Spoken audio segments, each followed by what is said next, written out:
बिल्लाहि मिनश्शैतानिर्रजीम बिस्मिल्लाहिर्रहमानिर्रहीम। मैं जुल्मत शब में लेके निकलूंगा अपने दरमांदा कारवां को, शरर फसां होगी आह मेरी, नफस मेरा शोला बार होगा। आज की नज़म हज़रत बिलाल रज़ी अल्लाह ताला अन्हु पे है और उसका नाम भी वही है। ये नज़म बांगी दरा से ली गई है और ख़ास तौर पे ये 12 रबीउल अव्वल जो आ रहा है इसके लिए ये वीडियो बना रहा हूँ।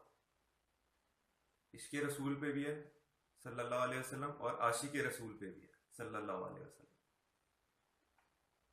कहते हैं चमक उठा जो सितारा तेरे मुकद्दर का, हबश से तुझको उठाकर हिजाज में लाया। कहते हैं चमक उठा जो सितारा तेरे मुकद्दर का, कहते हैं कि हज़रत बिलाल रज़ी अल्लाह ताला अन्हु आपका जो किस्मत का जब सितारा चमक उठा तो आपको हबश से उठाकर तुझको हिजाज में लाया। यानी हिजाज कहते हैं अरब को, सऊदी अरब को। कहते हैं तुम्हारी किस्मत कितनी अच्छी कि तुम हबशा से सऊदी अरब आ गए।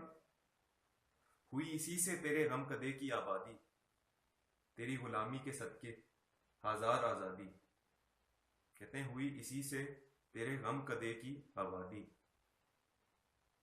ये गम कदा किसे कह रहे हैं कि यानी ये दिल में जो है ना गम कदा आबाद हो गया, यानी हुजूर सल्लल्लाहु अलैहि वसल्लम और खुदा के इश्क का गम कदा आबाद हो गया। कहते हैं हुई इसी से तेरे गम कदे की आबादी, क्योंकि इश्क में होता है महबूब के लिए गम भी आता है, तड़प भी आती है।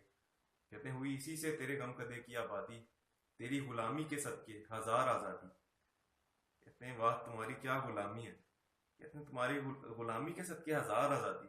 कहते हैं काश एक बार की एक तरह से ख्वाहिश भी है कि काश मैं भी क्या कहते हैं गुलाम होता आपकी तरह और इसी गुलामी में आ जाता हुजूर सल्लल्लाहु अलैहि वसल्लम की गुलामी है। कहते हैं तेरी गुलामी के सदके हजार आज़ादी है, कुर्बान जो ऐसी आज़ादियाँ हजारों, तेरी गुलामी बहुत अच्छी है जो गुलामी हुजूर सल्लल्लाहु अलैहि वसल्लम का गुलाम बना दे।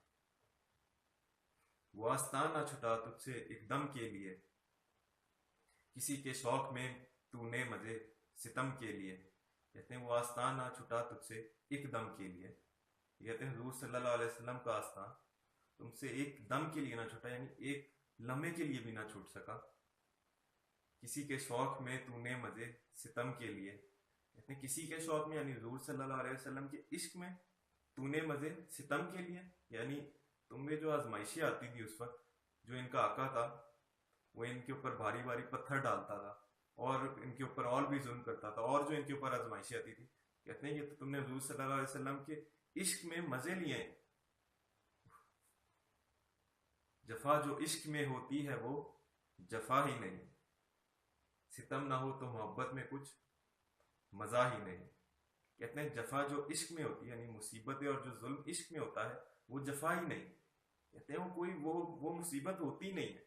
सितम ना हो तो मोहब्बत में कुछ मजा ही नहीं। कहते हैं सितम ना हो, जुल्म ना हो, मुसीबतें ना हो इश्क में, मोहब्बत में, तो कहते हैं उसमें मजा ही नहीं आता। क्यों? क्योंकि मुसीबत में, मुश्किल वक्त में अपने महबूब को मनाने का मौका भी नजर आता है। और ये महबूब हमें हुजूर सल्लल्लाहु अलैहि वसल्लम और अल्लाह ताला की पाक ज़ात को लेना चाहिए, क्योंकि अल्लामा इकबाल इश्क़ हकीकी की शायरी करते हैं और इसी की वो हमेशा ताकीद भी करते हैं। तो हमें ध्यान रखना चाहिए कि हम ये ना हो जी कि आज किसी और लड़के से जुल्म हो या हम भी किसी को आजमा के देखें। तो खैर हमारा जो मकसद है इकबाल की शायरी को आम करना है, ख़ास तौर पे नौजवान नस्ल में, क्योंकि ये पहला कदम है कि हम इकबाल की शायरी पे अमल कर सकें। क्योंकि जब तक हमें पता ही नहीं इकबाल कहता क्या तो हम अमल क्या करेंगे। और मैं आप सब नौजवानों को दावत देता हूँ कि आओ हमारे पास, क्योंकि अब इस चीज़ की अशद ज़रूरत है कि नौजवान नस्ल आगे बढ़े, इकबाल के कलाम को समझे, उसे फैलाए, उस पर खुद अमल करें। तो आप सबको मैं कहता हूँ हम 3 दिसंबर को अपनी मीटिंग रखी हुई है, आप ज़रूर आए, शिरकत करें, अपना अपना हिस्सा डालें और ये सोचें कि हम अगली नस्लों के लिए करें। अगर जवां हो मेरी कौम के जसूर व गयूर तो कलंदरी मेरी कुछ कम सिकंदरी से नहीं। कहते हैं अगर मेरी कौम के जवान जुर्रतमंद और गैरतमंद हो जाए तो कलंदरी मेरी कम कुछ कम सिकंदरी से नहीं, तो मैं किसी सिकंदरी आजम से कम नहीं होगा, अगर ये मेरे कलंदराना कलाम से फ़ायदा उठाएं और उस पर अमल करें। और इसके लिए जसारत, जुर्रत भी चाहिए और गैरत भी चाहिए। शुक्रिया।